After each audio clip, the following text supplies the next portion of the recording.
So Julie had a question for you, but I forgot the question. Julie, are you there? What was that? I said you had a question, but Oh, yeah, let me check. It was regarding to something that was in the YouTube chat. Yeah, it said that it's like describing an optical illusion to a blind person who doesn't even know sight. But that implies that you have the complete vision and the all the tools to describe it. You just can't describe it to the other person because they don't have the tools. But I'm wondering if in the case of believers, are we sure? Are you sure as a believer, or are believers sure that they have the unfallible um, tools to describe this? Are you sure that the tools are real? Are you sure that they are foolproof? Sorry. May I know who I'm talking to so I can address whomever? Is it Hey, it's Julie? me. Yes. Oh, okay. Hi, Julie. So to answer your question, I don't know that my instruments or ability to discern reality or existence or God or anything really is unfalsifiable. Um, I think that's the problem that a lot of people get hung up on is if we put that on the shelf for a moment, can we still have a discussion about God or theology or whatever the phenomenon of God is? Are we still able to have this conversation? Because if you need unfalsifiable evidence, like on paper, a data point, I don't think anyone can provide that. I don't think that, in my personal opinion.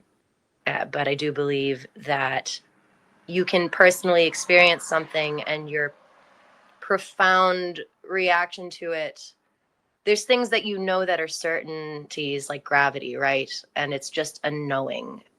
And the problem I think a lot of theologists run into is trying to convince people of God. And a lot of atheists run into the problem of needing unfalsifiable evidence. However, I believe it puts us in a stalemate, right? I don't want to convince you that God exists. I just want you to understand my perspective. You have to find God on your own. And that's where I think the disconnect happens a lot, because a lot of faithful people are dogmatic and crazy, and a lot of atheists are dogmatic about the lack of theism just as much. Does that make sense? Yeah, that makes sense, and I think that I agree with you mostly. I also don't. I'm not sure. That's what I was saying before. I'm not sure that it's impossible to find unfalsifiable evidence. For me, in my opinion, yeah, I kind of agree with you because anything can be falsified. But I mean, it's like Phil always says, people can say aliens or I don't know, somebody who's brainwashing you. There will always be an excuse, but I don't think it's about that. I think it's about what brings you closer. Evidence doesn't. Certainty is unachievable in every account. I don't think that we can be certain about anything. So it's not about trying to find that one evidence that will make God true forever. Just the one that approaches what you need. Like what Phil says, he has a very strong standard of what his evidence is going to be, and he is clear about that, and he doesn't care if it's not consistent or other people will disagree. He just knows that that will be enough to convince him, and I think that most of us will do that. Like Scam said in the chat, maybe if God shows up, but I could say, how do you know that's God? How do you know that's not you losing your mind? But maybe Correct. that's That's enough a for him. really good point. No, you make a really good point about that. I didn't mean to interrupt you, but I just wanted to agree really quickly. You can continue. You make a good point about that, that you can't know for certain that your point of reference is the end all be all. I agree with that. And yeah, I had another point, but I'll wait. No, no, I was done. I was just going to say that. Go ahead. You make a really good argument here, actually, and I'm having a moment where my head is going faster than my mouth, so I need to pause for a second to recalibrate. Hold on a second, sorry. Okay. So you said something interesting about how people lean into things when they're interested, right? And they push back when they're not. That is such a good example for what I can think of as the drive to find God is like gravity, where it pulls you in to seek this. And I honestly believe that Phil is part of this seekers category, I would call it, where Phil posts every day, try to tell me about your God. He wants to understand. A lot of you want to understand where God is, and a lot of you feel like showing up in front of you is the way to do it. And I'm not here to refute that. I'm just here to try to say, this is what it looks like from the corner of my room. And I can decorate my room as needed. And when you walk in, you will get your interpretation of how I decorated the room, metaphorically speaking. But you will never know what went into me decorating it, right? You will never be me. You will never know what it's like to be Shrike. And that's okay. But I can do the best within my limited human parameters to use language, which is also very flawed, to convey it. I'm going to make a quick little sidetrack, and this is just something to think about, right? The word Nimrod, for example, meant a great hunter. It specifically meant we are going to rebel in Hebrew, like that. It basically meant that man is going to rebel against God as a hunter. But Nimrod itself was a hunter, a person, a hunter. And then thousands of years later, Looney Tunes decides to use Bugs Bunny, and he makes fun of Elmer Fudd, who is a bumbling hunter, by calling him Nimrod. And he basically said, "Oh, yeah, you're such a great hunter, Nimrod." And it became a synonym for idiot because the zeitgeist, the average person, didn't understand the theology behind it. So it evolved its own meaning. And I feel like I'm running away from the thought here, but basically what I'm saying is everything is deeply personal. If I can talk till I'm blue in the face to get you to understand, but if you don't understand it, we're wasting energy, I guess. You have to see it for yourself. And until you see God, you won't.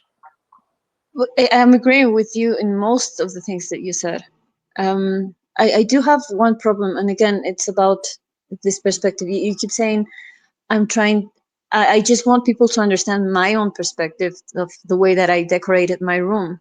But if God in this case is an objective taste, sense of taste, or the room itself, that it means that you for sure know that it's there. But I don't think that God is a subjective um, thing, you know.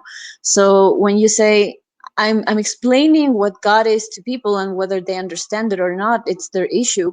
It sounds like you are for certain, you know what God is, and you're trying people to understand him. And if they don't, that's their problem. But how do you know that what you conceive of as God is an actual thing that exists outside of your own perception? I don't, and I never will be able to. And that's something, the paradox of like seeking, whether you want to call it God or whatever, just understanding your existence. Let's just put it that way. I think the better way for me, myself, I can't speak for you or anyone else, but for me, I sought this, and I believe in God because I sought to understand the nature of my existence, right? Like, not only why do I exist, but why did I go through all of the horrible things that I went through? There had to be some reason for it, right? And not necessarily, right? There doesn't sometimes the reason is there is no reason. Um, I feel like I get ahead of myself with ideas sometimes, and I get frustrated because I want to just give you the whole thing. I would love to just pull God from the sky and say, hey, but I don't think my God, if I were to manifest it, it's like putting on a helmet that can manifest what I'm visualizing, right? With an like a fucking, what's the thing called, lasers and shit. Like if someone did like a projection of whatever's going on in my head, and it was 100% high fidelity, exactly what I wanted to tell you, I still don't think the God that I project would be the same God as the one you would believe is true. You know? Would you call yourself an agnostic believer then? Uh, I would call myself, God, I don't even know what I would call myself. That's a really good question. Um, it's kind of, I believe in everything, but fundamentally I believe math and science are the answer. But math and science is a language, just like metaphor and analogy is a language. And so for me as an artist, the best way to convey what I understand is through metaphor or art or language. But it's always going to lose fidelity in the act of trying to convey the message, because other than sitting in the presence of whatever you consider God, which is a crazy thing to even conceive of, me even saying that sounds insane.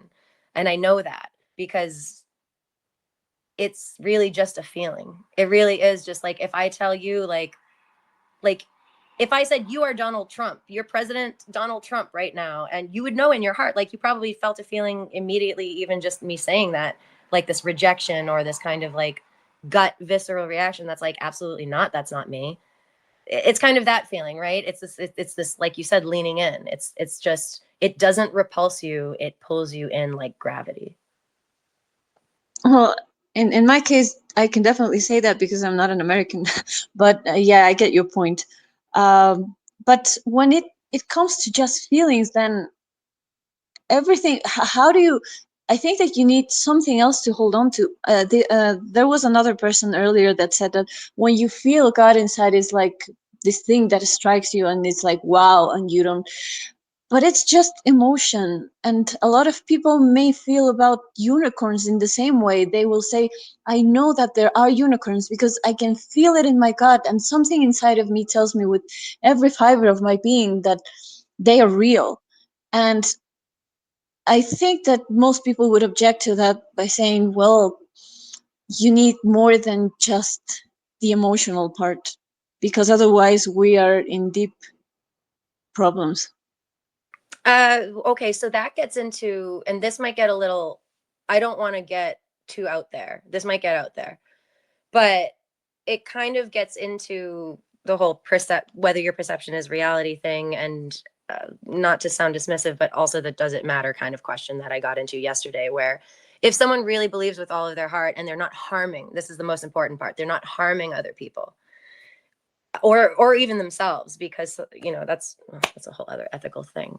But if their belief, their false belief according to you, is harming others, then by all means reject that for yourself. But if their belief is not harming others, I don't really see the point. I think that the language is just metaphor. So like maybe unicorn to them is the only word they know for God, right? I have no way of knowing. And that's where it comes down to, like, at the end of the day, it is always going to be your journey, your deeply held personal beliefs, and your walk. But in emotion, like a person who really wants a baby, a woman that really wants a baby and cannot conceive, can start developing a distended stomach. They can start lactating. They can start going through hormonal changes. It's called phantom pregnancy. And so we're seeing a very chemical reaction from an emotion. So you just said, well, believing in God is just an emotion, but I say emotions are quite powerful. Yeah, I'm not saying they're not, but in the case of the pregnancy, we know that at the end of the 9 months, there is no baby. Even if they felt, even if they had all the physical symptoms, even there will be no baby at the end, and that will be That's correct. very, very. It would be evidence, right? Undeniable evidence. Yes, undeniable evidence, yes, but there's still evidence that the hormones changed. So she's not pregnant, but she's showing pregnancy hormones or something, for example, right? Like that's where I'm kind of getting into. And when we're kind of splitting hairs here, this is just any kind of Well, discussion about God usually has to circle some kind of metaphor or analogy or some other thing to put in its place because you haven't seen it. I can't even say that I have. that's what I was going to say. How do you know that you have seen it? I can't say that. I don't know that I have. The closest that I know that I have gotten to seeing God was because of a chemical reaction. Either way, that's kind of beyond the point. I mean, can you prove that I exist? Can you prove that the device you're using to communicate with me exists? I mean, you can ask someone for a point of reference, right? You can ask the person beside you, you can ask the people in the chat. But how do you know you're not hallucinating everything? For example, No? the experience of reality is really fascinating, right? Because the way photons hit your eye, photons travel faster than sound waves, and they travel differently than heat waves do. So when you're stirring a cup of coffee and about to drink it, you're hearing the sounds of the spoon stirring, you're feeling the heat of the coffee, and you're seeing the coffee from the photoreceptors all hitting you at different times. But the brain then constructs this continuity. And so the brain is, I believe, hardware, it's meat, and it just translates the data. And I believe just God is this weird data cloud. And I don't really think God is like any conscious human, like interactive being that I can just pull out of nowhere. I personally believe it's like, you know, asking a cloud to turn into something, and then maybe it will or maybe it won't. If it, I don't know. I don't know how to articulate this. Yeah, you're making a really good point. And so far, what I've gotten is that the brain is really powerful for both the things that you mentioned, both the pregnancy that isn't real, and she experiences all the chemicals and she feels all the reactions and the belly grows and everything, and then at the end of the day there's no baby. Or like the pattern feeling thing, like I was actually thinking of the blind spot that we have in our eyes and how we don't see an actual hole in our vision because our brain completes it with what's supposed to be there, even though we know that there's nothing there because we cannot see with that little bit of the eye, which means simply that the brain is really powerful and it can make us see and feel and even hear things that are not there, and that maybe they are there, but we have no way of gauging it. Yes, last Thursday is maybe real, maybe we were created 5 minutes ago every um with every memory that we have. Everything is unfalsifiable to that point, and there's no way of gauging reality beyond that. But I still think that, I don't know, I'm just confused. Does your God have properties, or is it just like the feeling that you get? I think the closest thing would be like, okay, it's a, how am I going to describe this? So it's like wave function and physics, I guess, where, or think, okay, best way I could think of, this is a metaphor, okay, so this isn't literal at all. But think of a pendulum, right? And you have, let's say, good and evil just for the sake of language, but we could say God and the devil. We're using polarity here. So you have, on one side you have good, on the other side you have evil, or God devil, right? I don't believe that devil is opposite of God or evil is opposite of good. I believe it is just a different side of the same thing, and that we are perceiving evil as a distortion, because the field is distorted, right? Like, so if I say, like the telephone game, for example, if I say I want to eat a burger and I tell my friend that, and then the other person and the other person, and then it gets to you, and I say, like, I don't know, I'm fucking Rob Schneider, and I, you know, like, and I am a carrot, and that's it. A lot of oral traditions work that way, and I just believe that existence is constant motion and static, and physics agrees with this. Until you get to absolute zero, nothing is static. Literally nothing is still.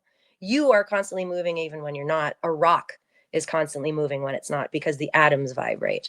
And I just think basically it's the intersection between witnessing, like awareness, you're witnessing whatever you want to consider witnessing, your ability to take data in, process it, and then, you know, distill it into wisdom, right? uh Whatever that is, it's just, we're just kind of, we're just meat computers trying to scramble to figure out an explanation for what the heck we're doing so that we can avoid entropy. That's my opinion.